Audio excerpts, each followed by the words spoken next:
Hello guys, আসসালামু আলাইকুম। সবাই কেমন আছেন? আশা করি সবাই ভালো আছেন। আমিও আপনাদের দোয়ায় ভালো আছি। আজকে শিলন মাছ রান্না করব। দেখেন, বড় বড় মাছগুলা শিলন মাছ। এগুলো কিন্তু নদীর মাছ। তো এগুলো আজকে এখন আমি টমেটো দিয়ে, পেঁয়াজ দিয়ে, আলু দিয়ে ভুনা করে নেব। পেঁয়াজগুলো লবণ দিয়ে ভেজে নিচ্ছি, সাথে আলুগুলো দিয়ে দিব। আলু এবং পেঁয়াজ সুন্দর করে ভাজা ভাজা করে নিব।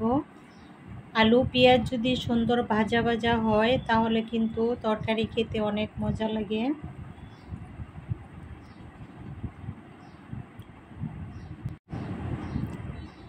লবণ দিয়ে এই যে ভাজা ভাজা করেছি, দেখেছেন ভাজা হয়ে গেছে, অনেক কমে গেছে। আলু পেঁয়াজ সুন্দর করে ভাজা হয়ে গেছে। আলু এবং পেঁয়াজ থেকে সুন্দর একটা ফ্লেভার আসতেছে।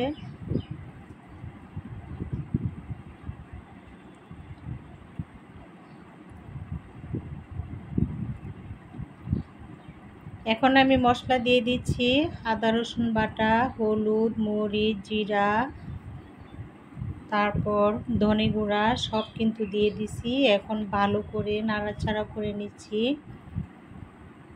এখন আমি টমেটো আর কাঁচামরিচ দিয়ে দিলাম। এখন সুন্দর করে আবার কষাবো এগুলোকে, একসাথে সব কষায় নিব।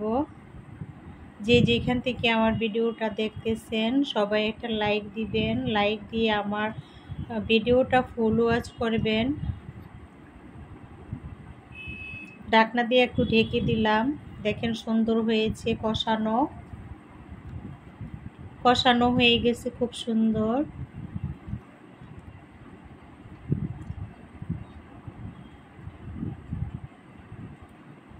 শিলন মাছ কিন্তু নদীর মাছ, খেতে কিন্তু অনেক মজা। যারা কখনো খান নাই, নদী মাতৃক এলাকাতে যারা থাকেন শিলন মাছ কিনে খেয়ে দেখবেন, অনেক মজা লাগে।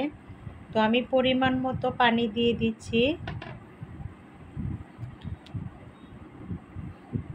এখন আমি ঢাকনা দিয়ে ঢেকে দিব, বলক আসা পর্যন্ত অপেক্ষা করব। আর নতুন বন্ধুরা যদি আমার ভিডিওটা দেখেন, ভিডিওর কোনো অংশ যদি ভালো লেগে থাকে তাহলে সাবস্ক্রাইব করে লাইক দিয়ে ভিডিওটা দেখবেন। আর সুন্দর করে কমিউনিটিতে একটা কমেন্টস করে যাবেন। আমি ঠিক মতো সময় মতো আপনাদেরকে ব্যাক দিব, ভিডিও দেখে আসব। নতুন বন্ধুদেরকে বলছি, আর আমার পুরনো বন্ধুরা তো অবশ্যই আমার ভিডিও দেখে, আমিও তাদেরগুলো দেখি। দেখতে দেখতে যদি কোনো অংশ ভালো লেগে যায়, ভালোবাসা হয়ে যায়, তাহলে ভালোবাসা রেখে যাবেন, কমিউনিটিতে ভালোবাসা রেখে যাবেন।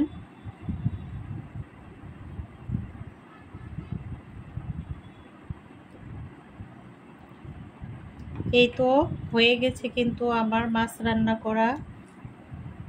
শিলন মাছ ভুনা করে নিলাম আলু টমেটো পেঁয়াজ দিয়ে। কেমন হয়েছে সবাই জানাবেন। ধনেপাতা দিয়ে দিলাম।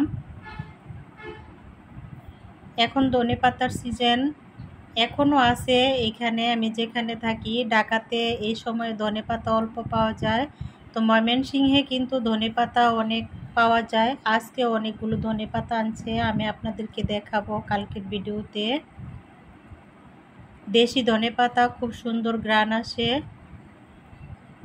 তো হয়ে গেছে, আমি আরেকটা তরকারি রান্না করব এখন। উচ্ছে আলু দিয়ে আমি শুটকি রান্না করব, মলাই মাছের শুটকি। পেঁয়াজ কাঁচামরিচ দিয়ে দিলাম। এখন আমি শুটকিগুলো দিয়ে দিব, মলাই শুটকি। অনেক সুন্দর করে ধুয়ে নিয়েছি যাতে বালু না লাগে। তো শুটকিগুলো পেঁয়াজের সাথে ভাজা ভাজা করে নেব যাতে কোনো আষ্টে গন্ধ না আসে। শুটকি কিন্তু তেলে একটু ভেজে নিলে ঘ্রাণটা খুব সুন্দর আসে। এখন আমি হলুদ মরিচ দিয়ে দিলাম। শুটকি রান্নাটা তাড়াতাড়ি করে নিব। আজকে দুটি রেসিপি রান্না করতেছি। সবাই একটু দেখবেন আর সবাই একটু ফুল ওয়াচ করার চেষ্টা করবেন, আমাকে একটু টাইম দিয়ে যাবেন।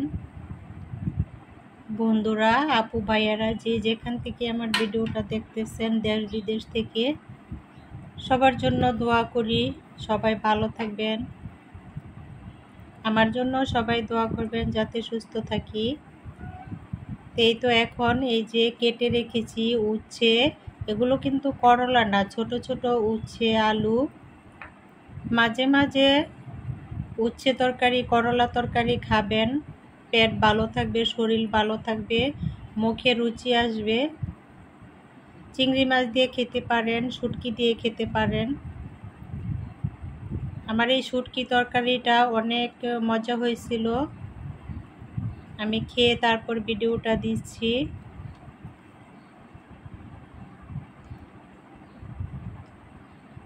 খুব সুন্দর করে একটু ভাজা ভাজা করে নিতেছি।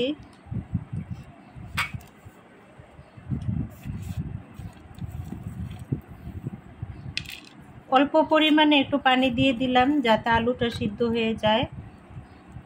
উচ্ছে তো তাড়াতাড়ি সিদ্ধ হয়, আলুটা সিদ্ধ হওয়ার জন্য একটু পানি দিলাম।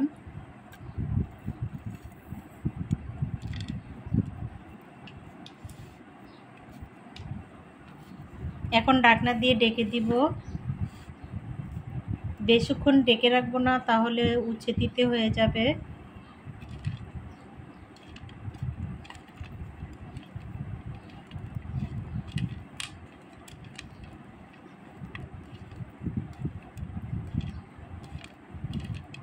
আবারও ধন্যবাদ জানাই, এ পর্যন্ত কোনো আপু ভাইয়ারা আছেন কিনা আমার ভিডিওর সাথে, থেকে থাকলে অনেক অনেক ধন্যবাদ। এই তো হয়ে গেছে আমার উচ্ছে তরকারি, উচ্ছে দিয়ে শুটকি তরকারি। যে যেখান থেকে আমার ভিডিওটা দেখেছেন, শেষ মুহূর্তে আবারও অনেক অনেক ধন্যবাদ জানিয়ে আপনাদের থেকে বিদায় নিচ্ছি। আজকে শুক্রবার, সবাইকে জুম্মা মোবারক, সবাই ভালো থাকবেন। সবার জন্য আমি দোয়া করি, আমার জন্য সবাই দোয়া করবেন বন্ধুরা।